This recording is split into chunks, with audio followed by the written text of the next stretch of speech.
What it do? It's your girl Amanda, and it is time to unpack.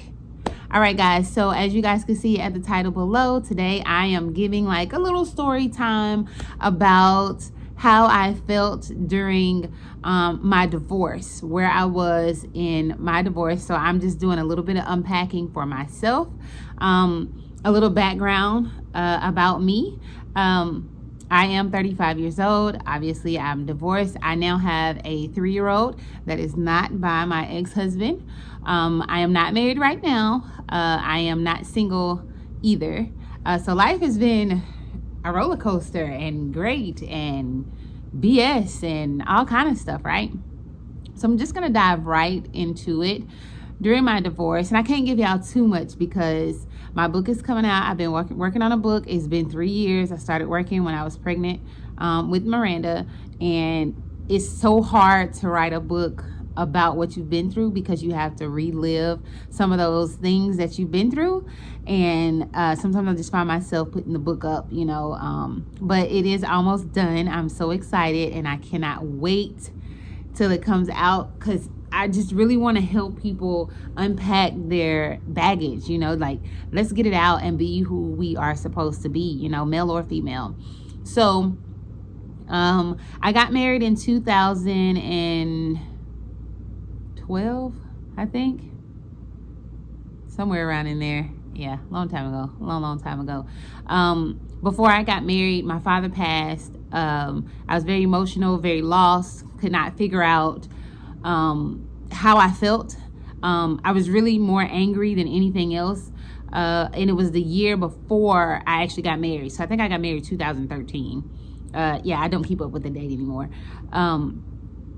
My ex-husband and I, we had issues before we got married. You guys, tune into the book to see about those issues beforehand. But I know you guys will automatically think, why stay in a relationship or why get married to somebody when you already have issues? The truth is, I was just madly in love with this guy. I thought he was the one for me. So I got married. I had a bomb wedding. My wedding was 1920s theme, Harlem Nights, my favorite movie. That's the theme we went with, and I had 400 people at my wedding. It was bomb, y'all, like bomb when I tell you. We got married. We got an apartment. We lived together. Life was grand. Of course, those things that happened before my marriage, they came out again during my marriage. And caused some issues, some big time issues, and our marriage ended up only lasting about 3 years. We were together for seven years, I believe, total 7 years, together 4 years, and then married 3. We didn't have any kids. We did purchase a house together. He was very successful. I didn't have a job for 3 years. I was when I was a wife. Once I became a wife, I was a stay-at-home wife, which is not easy, guys. Like, it's not easy. I made sure the house was spick and span. Obviously, we can't make too much dirt, is what you would think, right? But the house was spick and span. I made sure any errands that need to be ran, I did those. I made sure his food was cooked when he came home. I did it at a certain time. Like, it's levels to it all. Like, I paid attention to what days he was coming home, what time he would be coming home, and I made sure dinner was ready at that time to where by the time he walked in the door and took a shower or did whatever he needed to do to get settled, his food was at the table, ready and hot. I could even pay attention to him all the way down to the fact of if he wasn't going to come in and take a shower, I knew on this day he's probably going to come in and be ready to eat right away. We had a dog. We had a Siberian Husky, beautiful dog. I had to make sure he was taken care of. The only thing I didn't like was him riding in the car. But anywho, that's a different thing. Dogs are like children. Yeah. So we had ups and downs, plenty of ups and downs, plenty of times where we didn't agree with each other. Definitely times where we loved each other and things were great and as happy as ever. Cheating was involved, both sides, and we were affected differently from those kind of ways. I had some cheating ways that definitely happened before I got married that I was honest with him about. Again, check out the book. That story is interesting for sure. But once I realized where I was with myself and with my marriage, I felt like I was a really good wife. I felt like I did everything that I was supposed to do.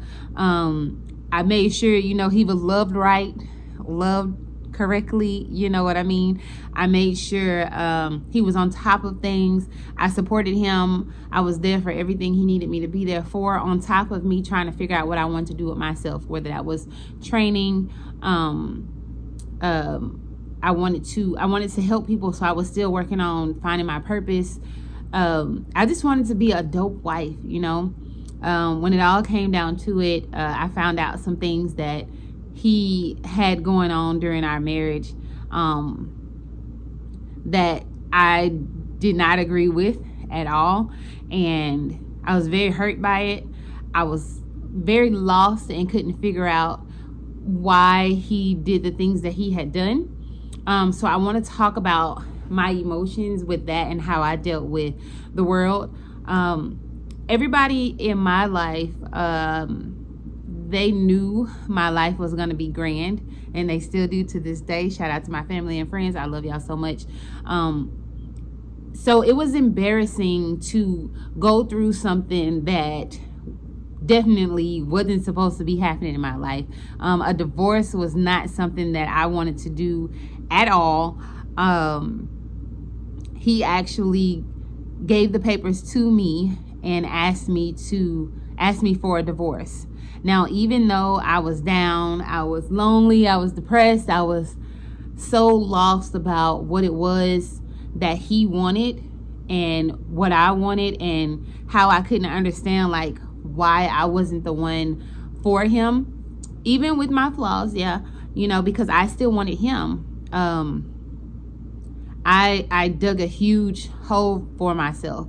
I had times where I was in the corner, in the dark, just crying and crying and crying. I had learned to fix my voice when somebody called me to make sure that they couldn't hear the trembles in my voice when they called to know that I was crying. I had learned how to fix my voice even though my nose was snotty from crying, because there were nights where he was not at home.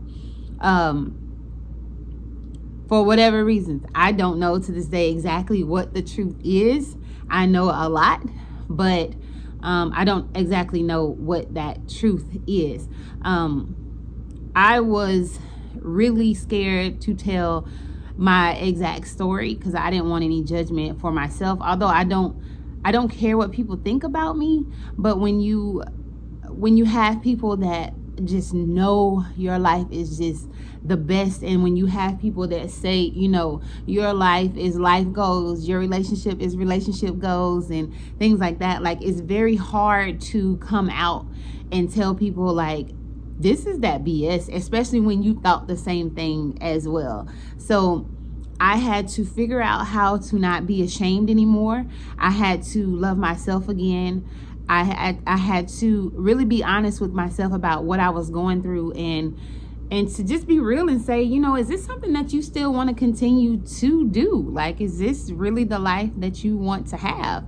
I stopped being my bubbly self, and I just didn't care. I didn't care anymore. I was very numb to certain things, and it just was not a good feeling for me at all. So I really wanted this video to touch people to understand you're not the only one that goes through a very bad heartbreak. And I'm not saying a heartbreak as in you lost a man. I'm saying a heartbreak in you losing yourself. There are plenty of women who go through all of these things that have rough times with themselves, second guessing who they are. And men too. I'm just a woman. You guys know how I feel about that. I'm a woman, so I represent the woman's side.